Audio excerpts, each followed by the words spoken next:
Hallo julle, ek hoop dit gaan goed. Ons gaan nou gou bietjie praat oor ons eerste dit gaan die eerste videoetjie wees of stemgreep vir die beginner noodprep.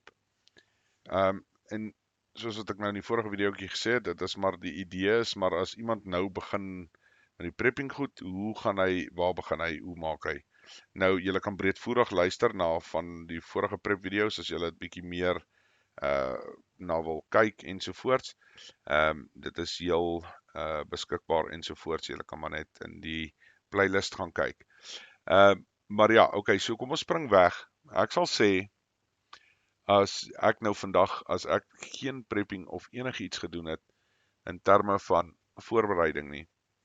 En jy sê vandag vir my ek moet voorberei.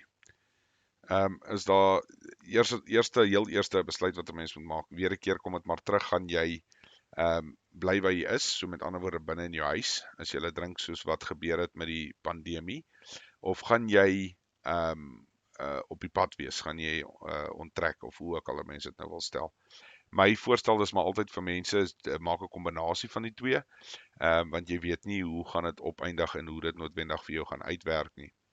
So sodra jy nou daai besluit gemaak het, sal ek dan nou heel eerste as ek nou moet begin met 'n noodprep, dan sal ek dadelik gaan na my naaste winkel toe, maak nie saak wat dit is nie, en jy gaan kyk uit vir bulk produkte. So met ander woorde as jy nou dink aan ek sal sommer sê jy sal heel eerste begin by droë rantsoen, so iets soos rys of wel mieliepap of so iets wat jy dan nou kan vat, huis toe vat en binne in jou vrieskas sit. Ek sal nie te bekommerd wees om dit verder te verwerk nie. My voorstel sal wees dat jy dit maar net so sit. Onthou hier is weer 'n keer 'n noodprep. Julle kan na die vorige video's gaan luister as julle wil sien hoe om dit te verpak en langer te hou buite die vrieskas.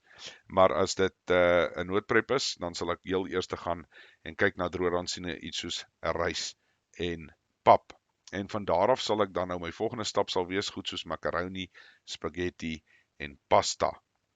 Vir die eenvoudige rede, dit is maar jou bulk, ek verduidelik altyd so op hierdie volgende manier, dis soos pap en wors, as jy vir die diere jy op die plaas kos gooi, dan het jy gewoonlik lucerne en jy meng dit af met wat ook al beskikbaar is, of dit nou een of ander reste, mieliereste, grondboontjie reste, wat ook al, meng jy daai af, wat dan beteken dit soos pap en wors. So die pap is dan nou maar jou jy weet die reste en die wors is die lucerne byvoorbeeld.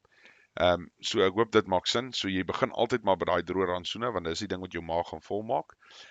Dit is nie noodwendig die voedingrykste wat jy kan kry nie, maar op die einde van die dag ons praat nou hier van 'n noodprep. Okay, so dit sal my heel eerste stap wees in terme van daai. Ek sal begin met die droë rantsoene. Verkieslik as jy 'n kombinasie van die goedjies kan koop, sal dit nog beter wees.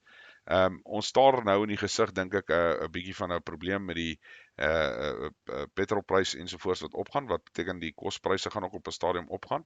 So dit is maar waar ek op sal belê en op fokus. En ja, dan sal ek met die volgende stemgreepie sê wat is dan nou die volgende stap nadat jy die droë rantsoene gedoen het. Ons gaan nou maar eers bietjie op die kos fokus en dan sal ons aangaan met die res. Dankie julle.